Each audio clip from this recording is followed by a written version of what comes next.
To be deemed a financially successful business, the law firm must generate enough total owner benefits, enough income for the owner to live the way they want to live. You're listening to the Profit First for Lawyers podcast, the official companion show to the book Profit First for Lawyers by RJon Robins. Now, this podcast is for you if you want to bring home more profit while working fewer hours in the office, spending even more time with your loved ones, and turning your office into a lean, mean, profit-breathing machine. So if you're tired of working for your law firm instead of your law firm working for you, stay tuned for some really practical insights that will get you the results you've always wanted. It's time to put your BS aside for the next few minutes and put yourself, your family, your firm, and your profit first.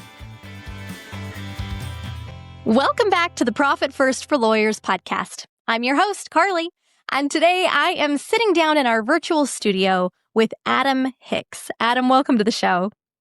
Thank you, Carly. Great pleasure to be here. Oh, I'm very excited for this conversation that we're going to have today. Do you want to go ahead and introduce yourself for the audience? Who are you? What kind of law do you practice? And what kind of clients do you help? Yep, sure. Thank you. I started a law firm in 2018. It's now called Lanier Legacy Group.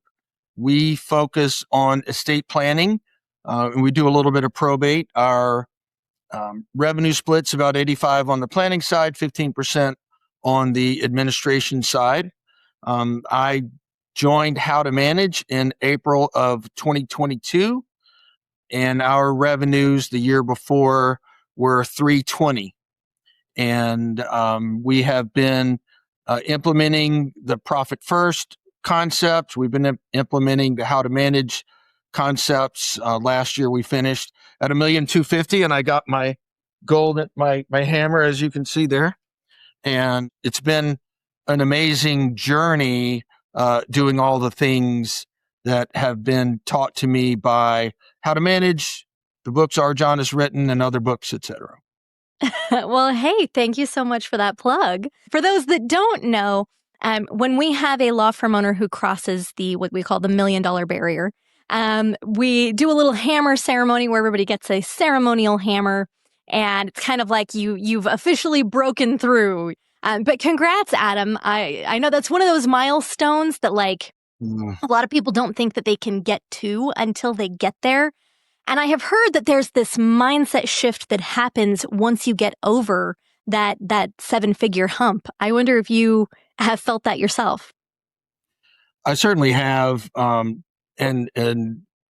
when you're discussing mindset, and I love particularly the term terror barrier that we learned from RJon, crossing each one of the terror barriers and really embracing what it is that we do, which is run a law firm, not practice law.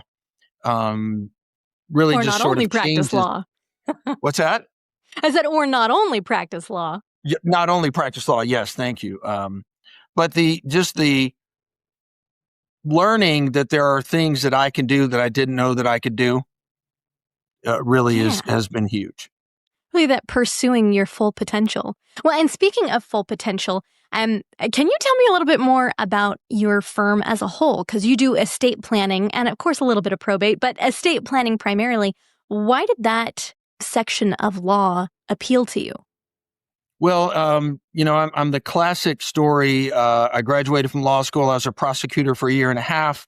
I went to work at one of the big law firms here in my hometown in Gainesville, Georgia. And big law back then was 13 lawyers for our town. But we were on the billable hour model. We did everything in 6-minute increments. Wow. And I was truly miserable in the billable hour model. I loved doing what I was doing. The technical work we were doing on advanced estate planning in the late 90s was super fulfilling as an attorney, but the business side of it was terrible. I was not doing well as an associate in terms of my billable hours. My KPIs, if I'd have known that was a thing, would have been really terrible now that I know what a KPI is. But it really ran me out of the practice of law. 7 years after law school, I went inactive on my bar license and went into the financial advising sector. And so when I came back to law in 2015, because I was doing corporate work for 12 years, I came back to private practice in 2015, not knowing what other business model to choose. I picked hourly billing and started doing general work for folks, just general business and estate planning stuff. Still doing it by the hour. It was a little better when I got to keep the money, but I was a true solo living, client check to client check. I wouldn't even call it paycheck. But then I realized I needed to do something different. So I had some great mentors who were doing estate planning on a flat fee model. And praise the Lord, they taught me how to do that in 2018 when I really got serious. And I checked with my bookkeeper the other day. In 2018, our gross revenue was $180,000 Wow. on a flat fee basis. And it was more money than I'd really thought possible to make as a true solo. And then I kept working on things from then on. So that's very interesting, though, because you went into the financial sector after that, you said. I wonder, Adam, when you did hang out your own shingle, was it easier for you to look at your numbers having come from the financial part of business? Oh, no. When I was in when I say financial services, I was a financial advisor, Oh, wow. selling stocks and life insurance and things like that. I didn't really truly start looking at my numbers until I'd been in How to Manage a year. Now let's distinguish that from Profit First, because interestingly, I was super thrilled when RJon came out with Profit First for Lawyers, because I'd actually read Mike's book in 2020, just direct, Profit First for everybody, and implemented the checking account, multiple checking accounts. So I was already doing Profit First on some level when I joined How to Manage, but I had no P&L, no balance sheet, any of that. But I did at least take my gross revenue and divide it up, as Mike Michalowicz had taught me in the original Profit First. How very interesting. Okay, so you didn't really have a dashboard. You just kind of divvied up your resources. I had an Excel sheet where I would enter the gross income, and then I would split it out, as Mike said, some to profit, some to owner's comp, tax, operating. And I did that for years, and it was really great. That was just that little tweak, just like Mike talks about in the book and RJon talks about when you're following Profit First. Just that little tweak made a huge difference. And I'll tell a quick story. Yeah. I started using Profit First, and I started with my profit being 1%. And I think it might have been as early as 2019, but I was following Mike's advice where once a quarter, I would take out half of the Profit First account, whatever the balance was. I would write myself a check and cash it. And I would actually have $100 bills from cashing the check. And I remember very distinctly the first time I did that, I had my profit account after a quarter had $800 in it. Okay. Just $800. But I wrote myself a check for $400, cashed it. I had 4 Benjamins in my pocket, and I'm a tool guy. I like to work on things in my garage, and I had an air compressor, but the hose I had was terrible. And I really wanted a pull down hose reel for my air compressor. And they're $80 at Harbor Freight. And pre-mindset shift, living the life that I want as opposed to what I would accept, I never would have spent $80 on the luxury item of a pull down hose reel. But I took my $400 and I went to Harbor Freight and I bought the $80 hose reel, and I ran home and I installed it. And I used it last night to air up my son's tires. And every time I reach up and pull that thing down, I'm reminded that I have a profitable law firm. And that was 6 years ago. I screwed that thing to the ceiling in my garage. And since then, I've bought a lot of other things out of my profit account that remind me that I am a profitable law firm. And that was huge. Oh, Adam, I love that story. You know what? And as you're speaking, I actually think that on the day that we launched Profit First for Lawyers, I think I waylaid you at the LQM, You did? and you told this story a little bit. Yeah, because I was like, I know that we've talked before, but you know what? It made such an impact to me at the time, and I was very, very new to how to manage in general. That was my first book launch. I hadn't even implemented Profit First myself yet. And I remember very distinctly saying, that it seemed so small for the large impact that it had.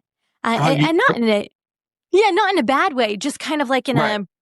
it is so funny how just making those small changes and not necessarily breaking, but bending the quote unquote rules that we've told ourselves, that we've grown up with, and showing ourselves a slightly different life, just even 1% difference, can have such a big impact on our future. So that's why, especially because of the impact that it had on me from reading the original Profit First, the bright yellow book from Michalowicz, that I was so happy when RJon did a version for us.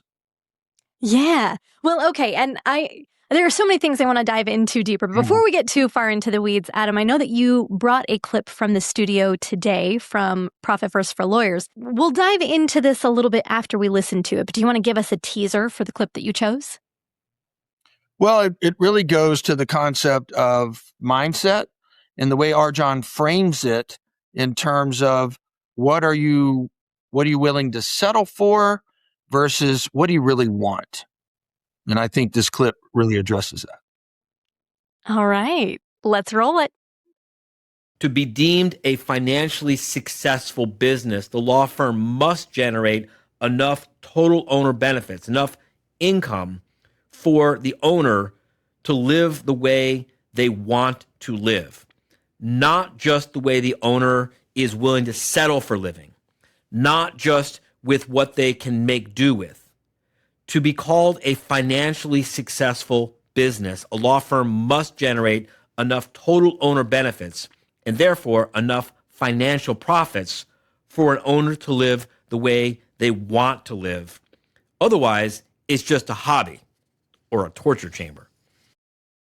Whew, Adam, that's pretty powerful. What specifically about this clip spoke to you? For so long, even in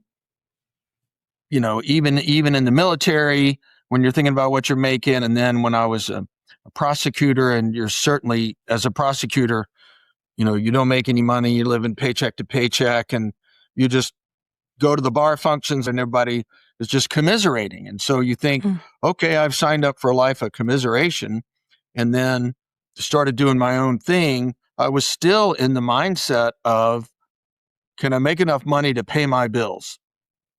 And that was it. That was life. Can you make enough money to cover your bills? Don't go buy a hose reel, right? We're covering bills. We're getting the kids cleats, and we're paying the power bill. And yes, I'm a lawyer. Everybody thinks all lawyers make $300,000. It's not true. Most never do that. But when I implemented Profit First and I started thinking about what I wanted, and that line about, does the law firm produce enough total owner benefit for you to have the lifestyle that you want? And I could talk about that intellectually, but one of the things that I also had to change through my development as a law firm owner is allowing myself to want more than just what I'm willing to accept. That whole thing that he just said, instead of having it produce income that you're willing to accept, can it produce income that helps you have what you want? And the first manifestation of that was that air hose reel in my garage. And because I was willing to accept living without it. And I had, in fact, accepted living without it until I implemented Profit First, and I had the emotional freedom to spend just frivolous money on something that I wanted. And then when I got a taste of that, it's like, hey, how can I go about doing this so that I get more of what I want and I don't have to suffer in the torture chamber? Yeah. You put that so beautifully, Adam. And I want to ask, okay, so then what did you do? What changes did you make from just strictly following what Mike Michalowicz talked about to then implementing some of what RJon talked about? And how did that make a difference in your law firm as far as just literally following Profit First? Sure. So, it's very much sometimes a chicken and the egg thing. Yeah. In other words, I've now learned that if you don't know your numbers, and I've told everybody we need to quit saying if you don't know your numbers. You got to say if you don't know all your data. Because for me, I hired a bookkeeper and I got a P&L and a balance sheet, and I thought, yes, I know my numbers. And then I got a fractional CEO that said, how many of your leads are qualified? I'm like, what? My bookkeeper doesn't keep track of that. Why are you asking me that? Well, that's part of your numbers, right? So all the numbers teach you from a business standpoint, right? So I'm no longer an attorney. I lost my job as an attorney at an LQM in San Antonio in 2023. I'm now an entrepreneur who owns a business that sells legal services. I made a little note about it, even, right? I made a little note about it. But that's a mindset shift that I wasn't able to do until I started implementing Profit First, paying attention to my numbers and seeing, maybe there's something to this. RJon says there's a correlation between the number of leads you get and whether or not you can take the vacation you want. And I thought, well, surely not, right? I mean, I didn't believe it when I first heard it. And then I'm an analytical, praise the Lord, I got the ability to build that data in a way that made sense to me, where I started, I had the V8 moment. Holy cow, there is a direct correlation between the number of leads we get and whether or not I can go to the British Virgin Islands twice a year, which is on my vision board. Okay, I have so much that I want to talk about here real quick. Before I dive into that, okay, Adam, you flashed us a letter for half a second, and Yes. I'm going to need you to talk about that a little bit more. What is this from? For So those who are on YouTube, we'll post a picture so you can kind of see a close-up here. This is I always take hard cards to LQM to write notes on, and it was sorry. It's a mindset LQM. It was when I realized, it was the consequences LQM in January of 2023 in San Antonio. And I realized that what he was talking about is there are consequences to your inaction. There are consequences if you're going to dwell in the identity that you're a toiling attorney in the torture chamber. You're not going to reach the potential that is possible for you. And I said, look, I need to quit looking at myself as an attorney. RJon just irritates the fire out of me at every LQM every time he says, if you're still getting your charge from having good client meetings, you're never going to grow. And for me, a good day for me was 3 client meetings where all the clients said, thank you so much, Adam. We really love your practice and what you do for us. And I was like, well, that makes me feel good. I could go home and say, hey, I had 3 clients tell me how great I was today. That doesn't get you to the BVI twice a year if that's what you want to do. And then the mindset starts changing somebody else ought to be doing the selling, somebody else can do the design meetings and all of the things that How to Manage now talks about. And none of them really have to do with what's the rule against perpetuities or what's a life estate and what does per stirpes mean. Those are all things that we thought in law school. We were taught that, hey, if I'm the best person that can explain these things, I'm going to be a really great lawyer, and then everything's going to fall in line.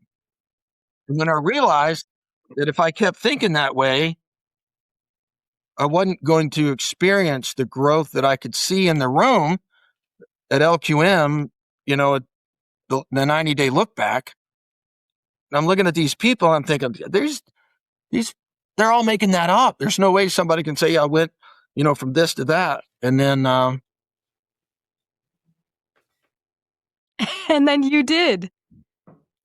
Yeah. So, what does the letter say, Adam? Would you read it for us?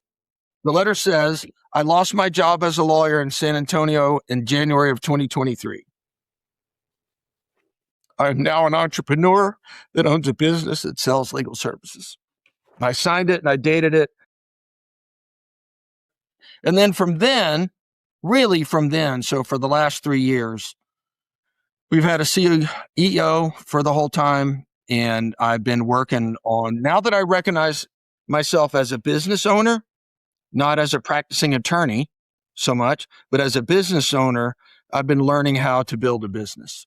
Really quickly for our listeners, Adam mentioned the 90-day look back, just quick definition here. So at every single LQM or live quarterly meeting that we put on, we always make sure that there's a section called the 90-day look back where law firm owners will come up to the mic and talk about what they did in the last 90 days or milestones that they've passed or vacations they got to go on or things that they have had as goals for a while. Anyway, so it's the 90-day look back. So there's what that is. Now, what has your law firm, your business, been like since making the switch from thinking about yourself as a lawyer to an entrepreneur who sells legal services? Well, I'm very blessed. I've got some critical team members that have been with me for a long time who we're all very philosophically aligned in our faith and in our approach to our team members. I didn't even know that onboarding was a thing. Onboarding's a thing, it turns out. I talked to somebody, you've been here 3 months. What do you mean you don't know how to do that? No one trained me on how to do it. So we've learned how to onboard. We've learned how to hire. We've learned how to interview. We've learned how to keep training. So that's in terms of taking care of our staff. We've learned how to track our data so that we really understand, is our marketing working? Are we getting qualified leads? Are they turning into show-ups? Scheduled appointments who then show up and who then book.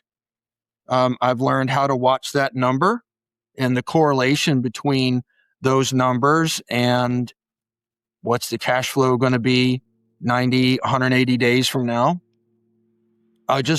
Things are, of course, have really nothing to do with practicing law and everything to do with running the business. And I literally have a large version of this in my office printed out in big font. I'm an entrepreneur that owns a business that sells legal services. Mm-hmm. And that helps me charge what we should charge for what we do. And we understand so many things that are all just business related that aren't any magic tricks. The power of How to Manage is they figured out how to have us thick-headed lawyers who were programmed in law school to question everything, not trust anything, cover our butts at all costs. We had to be deprogrammed from that and embrace the business of what we do so that we can have a total owner benefit that gives us the life that we want. Yeah. Adam, I wonder if you can take us through kind of your own definition of success, as obviously that's one of those things, right? Like in order to have a quote unquote profitable business, we want to make sure that you are taking care of yourself financially, personally, and professionally, that you can have the life that you want to live in those areas. I wonder if you can give us a before and after snapshot in those three ways, right? Before and after Profit First, what did your life look like financially? What did your goals look like? What did it look like personally? And what has it looked like professionally?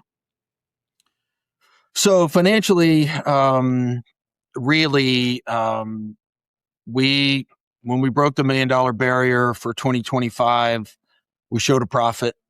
I think 18, 19, 20, 21, 22, 23, 24, I think one of those years was profitable. Now they're close, minus 9,000, that kind of thing, not any huge losses. But, this year we finished with 250,000 plus net profit. And I'm not that guy, right? Like, I'm just not that guy that can have a law firm that has a $250,000 net profit, but there it is. You are now. Yeah, and I am now. And which I'll say is a quick sidebar. My wife and I did a workshop with Erica called Your Right to Be Rich, because we realized we had some serious money dysmorphia where we just couldn't wrap our head around. That workshop was at the Ritz in Fort Lauderdale. Like, who are we? Somebody's going to see us sitting out. They're going to think we think we're something because we're sitting by the pool at the Ritz at Fort Lauderdale, coming to this swanky workshop. But learning that it's okay to have profit. It's okay to say, you know what? I'd sort of like to go to the BVI twice a year because, I'm 60. So I was raised by Depression era people who, saved Ziploc bags. They washed them out. They saved their bread bags. They saved their bread bag ties. And so you're not allowed to really allow yourself too much. It's the doctrine of sacrifice, which is reiterated in law school. Mm-hmm. Prior to implementing all these things, I was the poster child for the doctrine of sacrifice, personally, financially, vacation-wise, pressure-wise. And then you start implementing and actually being intentional in the business. And, the first intentional exercise was the Mike Michalowicz Open the Checkbook, and I don't know if you've read Mike's book, but when he gets to the point where he's talking about the checking accounts, he says, do not go past this point if you have not opened your checking accounts. And that was the first discipline thing I did. And it led the way to being compliant with other things that require discipline that I'm not naturally good at. But thankfully, I had how to manage CEO suite support. My team all buys into it. My son works for me, so he's got the ability to say, Dad, you got to change. And so we did. And we get to enjoy the literal joy of change. I think my team is joyful. I have something that I try to say to myself every morning. I'm a person who enjoys owning a business that helps people, provides a great place to work where people enjoy what they do and feel enriched to be on our team. And we have that here. Would you mind sharing some of the money mindset changes that you learned at the workshop? I think that's a big sticking point for a lot of law firm owners that I have spoken with, right? That thought of like taking profit is selfish, right? And anyway, so I know money mindset issues run rampant in the industry. Right. And so we did that workshop in September. At the time, it was 2023, I think. My wife was driving a 9-year-old Toyota RAV4. I was driving a 11-year-old Toyota Camry. They were both paid off, so we had no car notes. And, we celebrated that as like it was some virtue. We drive old cars and we don't have car payments. But they were old cars. They felt like old cars. They weren't fun to get in, fun to come to work in. And in October, we went and got Jennifer a 2020 BMW. She got out of her Toyota RAV4. We bought the BMW. We had a loan. You know what? We're making car payments now, Carly. But I just borrowed her car to drive to Virginia this past weekend. And it's nice to drive a BMW. It's much nicer to drive that than a Toyota RAV4. And that was something that was unlocked in the Your Right to Be Rich, because we all have all of these stories that we make up. We know others are going to have thoughts and feelings, right? Our neighbors noticed, well, that old RAV4 is not sitting in their driveway anymore. Hicks went and bought himself a BMW, So we're all worried about that.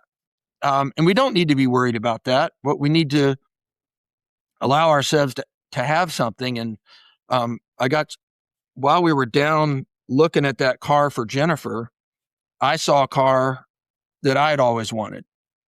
And it was an old car. It's a 2014, but it's the BMW electric i3. It's a teeny tiny little car. Was not a lot of money. But I bought it because I'd been to Eric's workshop. I allowed myself to buy a $15,000 10-year-old BMW. And I drove it today. I love it. It's so much fun. And it's like the hose reel. When I get in that car, it helps. It's almost like a manifestation. Not that things matter, right? But I do really like driving that car. Mm-hmm. I don't necessarily like how I look in it. It's not that. I have an old Volkswagen for that. But for the BMW, I have fun getting in it and mashing the pedal on that electric car. And so, I'm not embarrassed by it. I'm not anymore inflicted by the thoughts and feelings. And that's what the workshop points out, that so much of that, we just need to say, I don't think about that anymore. Right? Mm-hmm. That's not me. That's not the doctrine of sacrifice that I have to live in. And, and then you say, okay, well, look, this was pretty fun. I like doing this. Can I tighten up the efficiencies in my business so I can do more of this? Because I like feeling this way better than I liked feeling in the doctrine of sacrifice, pre-profit first, stuck in the old lawyer mindset. Yeah, paying yourself in compliments instead of cash. And allowing yourself to have a few nice things that make you feel good when you use them. Enhance your life. Not for anyone else's benefit, but my own. Yeah. I will say I thought two things while you were speaking. The number one was, right in the heart, 2014 being old. That still hurts to this day. But the second thing, I wondered what had to be different between the Adam Hicks prior to October 2023 and the Adam Hicks who saw that car and thought, that's what I want for myself. What had to be different? I did the advanced business plan workshop, I think right after this. So I was working up to the advanced business plan workshop, which is the first time I had to do a vision board. Mm-hmm. And I'd never done a vision board. Yeah. And to be pushed really hard on what can you dream about? Put something down here that's going to inspire you. And the vision board I did for that advanced business plan workshop, I've done half the things on the vision board. And the others they're coming, they're within sight, and I've updated my vision board. And so you have to let yourself have a vision, right? For 50 plus years, my vision was that I would have enough money to cover the month, which is a pretty limiting vision. Yeah. But being able to grow into, by golly, I could have a vision. And I think a key thing for me, we pay our people well here.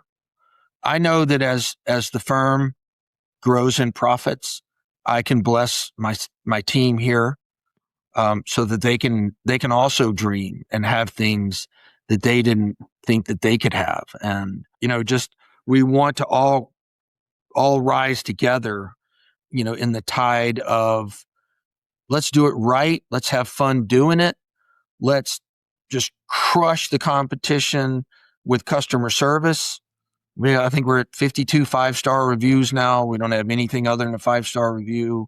And our team really cares about delivering that kind of service, because of what it means to our community and all of that. You've made these massive changes for your business and for your life. And, it seems like things are going much better for you personally and financially for the business as well. But also it seems like, the clients seem to be happier, and there are definitely more capacity to help more people, which I always love hearing about. Right. Right. But that doesn't mean that you did it perfectly. It doesn't mean that you are doing it perfectly, right? It really only takes small incremental changes to see the kind of results that make such massive improvements. And I wonder too, so Adam, one of the biggest areas of pushback that I hear from law firm owners most often when they say, oh, well, I can't take my profits first yet because I don't have enough income to do it. Or I can't take my profits first because that's selfish and I want to be great to my clients. Or I can't take profits first, right? There's always this kind of pushback. What is it that you say when you find out somebody, a law firm owner, is not following profit first? What usually do you tell them? Well, I'll borrow a line from RJon. If your firm can run on $100, it can also run on 99. So take $1 and put it in your profit account. Because it's what I did. I had to start small. And, I was like, I remember thinking, holy cow, there's $800 in my profit account at the end of Q1 and whatever year it was. $800 that I made a commitment, if you will, to Mike Michalowicz when I read the book, not to transfer money from the profit account to the operating account. And I never have. I've transferred money from owner's comp to operating, but never profit. Profit has been sacrosanct since the time I started it. And we're now to the point, we're generating 6 figures of net or gross income a month. We sweep to the profit account twice a month. And so I'm seeing percentages go into my profit account every 2 weeks. It's bumping up. And then, hey, I can take that money and buy my plane tickets to the BVI now. And I'm not sacrificing anything else. The mindset switch has to be, if I put the money in the profit account, it's not a sacrifice. It's actually sort of the greatest gift that I gave myself, because I know it was the thing that really, if you will, is like the first little crack of shucking an oyster or something, is that little bitty, let me get in there, let me get your mind okay with, you don't need 100% of the money in your operating account. Let me get your mind okay with, it's okay to, you can go to Outback tonight. You don't have to go back to McDonald's, or if you're, instead of going to Outback, we're going to go to Ruth Chris, because I got money in the profit account that I can do that. And I'm not taking from anything else. And that had always been the doctrine of sacrifice is, well, I can't do that because if I do that, I won't be able to do this. But the profit account is just that. That is for you to acknowledge that you're working hard at what you're doing and you're being intentional with cash flow and creating something that you're allowed to enjoy. creating something that you are allowed to enjoy. I like the way that you phrased that too, Adam, because, it's true. Sometimes it's very, very difficult to take something for yourself, especially in a community that does vaunt sacrifice over, pleasure or profit or, quote unquote selfishness. I think there's a lot of great beauty about your story and about what you've shared today. And I wonder, okay, so my very favorite question to ask everybody towards the end of the interview, nothing to do with Profit First, doesn't have to have anything to do with what we've spoken about so far, but it is, what is one of the most profitable pieces of advice that you have taken on, implemented in your business or in your life that has made a massive improvement since joining HTM? Well, I think I said, if I pull up my notes about what I said during the hammer ceremony, as you cross the stage to get your hammer, you're supposed to talk about 3 things that you wish you'd have done either sooner or differently. Hire slow, fire fast. You've got to have the right team and I've got the right team right now. And let me tell you, life is amazing when you have the right team. So having the right team, and then, we hear it obnoxiously repeated, I won't say numbers, you got to know your data. Mm-hmm. You can't be scared of your data. I was scared of my data. I knew I didn't have a profitable law firm and I didn't want to see it on paper. But when I started putting it on paper, subconsciously, I wasn't comfortable with that. Now I'm seeing it on paper every month. We got to do something about this. What can we do? And then you ask your CEO, what do I do? What should I do first? And so we got a handle on the data. I had to get friendly with the M word. You know what the M word is? Marketing. Marketing, and get friendly with the M word and what it costs and what it produces for the firm. Mm-hmm. And as a matter of fact, newest member of our team is somebody who is literally, his job title is director of marketing, responsible for getting leads in the door.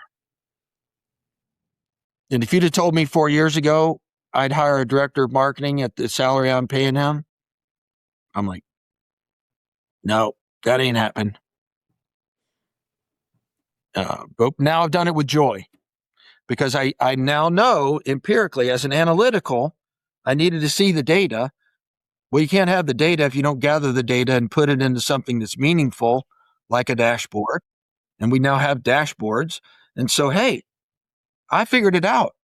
If we did, 300 leads last year or 800 leads, whatever the number was, we did 800 leads last year that turned into 280 paid clients. We did 1.2 million. If we get 1,600 leads, we're going to do 2.4. And pretty much the answer is yes. So is that what you're shooting for this year? We want to break 2 this year. Yeah, you are. There we are. Oh, I'm so excited. Adam, I've loved getting to speak with you today. And I will say, if I was going to distill everything that we talked about today, I would say, number 1, open the accounts. Profit First, make sure that you have your accounts opened. There's something magical that's going to happen with your mindset. Just open them. If your business can survive on $100, it can run on $99. Number 2, I would say, make sure that you have some financial dashboards so that you can know your data. If you need any help figuring out what those dashboards might look like, chapters 12 through 15 in the book go through kind of an overview of some of those numbers that you should be looking at every month. And then 13 through 15, those chapters go through in specificity why. So make sure that you've got a little bit more information, right? The bare minimum is open the accounts and make sure you've got money automatically funneling into them. Number 2 is make sure that you have a way to track things so that you can make better decisions based on data. I'm going to call number 3, Adam. This was one of my favorite things, so I'm going to call it here. Find the joy in change, right? I think one of the things that you didn't state explicitly, Adam, but that I think really was highlighted in this episode is the importance of when you see that you have an area that is weaker or that you're struggling in, and we all do. I mean, if you're human, then you're imperfect, and that's just kind of the way it is, right? But reaching out, taking a class or a course by somebody who you trust to give you good information to be able to work on those things and have a better life. Those 3 are probably the things that I am extracting and highlighting. Here are some action items. Please, please, please do take these actions and build yourself a better life. Did get everything, Adam? Is there anything that you would add? So in addition to the profit account, there's the owner's comp account, and one I sort of glossed over a minute ago, but the tax account. So when I wasn't making any money, taxes weren't an issue. I didn't have to pay any income tax. Then I started making money and I owed tax. But the tax was in the tax account. Like my CPA called me and said, hey, I got some bad news. You got to pay $15,000 with your tax return. And I'm like, what? And I pulled up my bank account and I looked at my Profit First accounts. I looked at my tax account and there was $18,000 at my tax account. So I told my accountant, that's great news because now I get to put $3,000 into my profit account and, buy another hose reel. So the tax account is the number 2 beneficial thing behind the profit account because I had never forced myself to set aside money for taxes. Oh, yeah. Thank you for that. Yeah. Yeah, for the first time this time around, having a tax account, man, is life-changing, game-changing, because you just don't even have to be stressed when tax season comes around. Or if you pay quarterly, right? It's just, okay. Here's the check. I set this aside for you. It's not even a stressful thing. Thank you. Right. Adam, if somebody was looking for estate planning services in your neck of the woods, how would they find you? And remind us again where your neck of the woods is. Yeah, so we're in Gainesville, Georgia, on the shores of Lake Lanier. We're about 50 miles northeast of Atlanta up the I-85 corridor.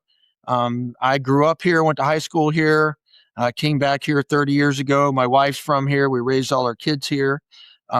We are just recently moved at the beginning of 2026 into our new 6,000 square foot office, if you can believe it, with 13 people here on the 4th floor of the historic Hunt Tower, right on our old-fashioned Southern Gainesville Square.